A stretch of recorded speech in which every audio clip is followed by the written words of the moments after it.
Welcome back to Smart Guitar Online. We're doing a series of techniques here, and we talked about a few different types of bends. I want to do another one of my favorite kind of bends. This is called a unison bend, all right? So we're going to be using two strings. So right now we're going to be on strings 2 and 3, all right? So on string number 2, we'll be at fret number 5 with our first finger right here. All right, so that's going to be a stationary note. That note is not going to be bent, all right? Now on string number 3, I'm going to take my third finger and be on fret 7. I'm going to use finger number 2 to support finger number 3. Remember, we talked about supportive fingering when I'm bending. So right here, I'm going to be striking strings 3 and 2 together. I'm bending string 3 until it matches the same note I have on string number 2. All right?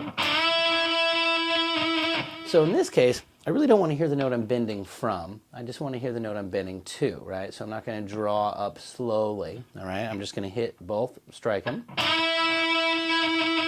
right? So a cool thing with this is really irrelevant which note I'm on with the bending finger, because I'm not going to hear the note I start on. I'm only going to hear the note I bend to, all right?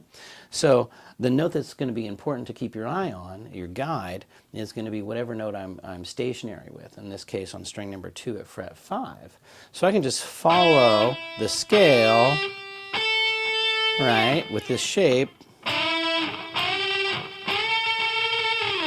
right? So, or I could follow down through the blues. All right, so that's the unison bend. Now, if I do the unison bend on my top two strings, I'm going to have a little bit different of a shape here. So my first finger will be at fret 5 on string 1, and then I'm going to put my pinky on fret number 8, okay, on string number 2. Now I have fingers 3 and 2 are going to support finger 4 for that supportive fingering for the bend, right?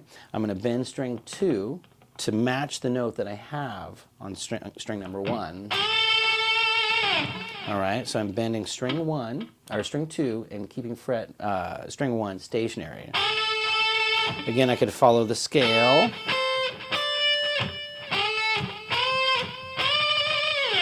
All right, so that's the unison bend. Very cool lick. Some of my favorite players did those. I mean, starting as early as Hendrix, and then all the way through, you know, Dimebag, you name it. It's a great technique. So again, that's the unison bend.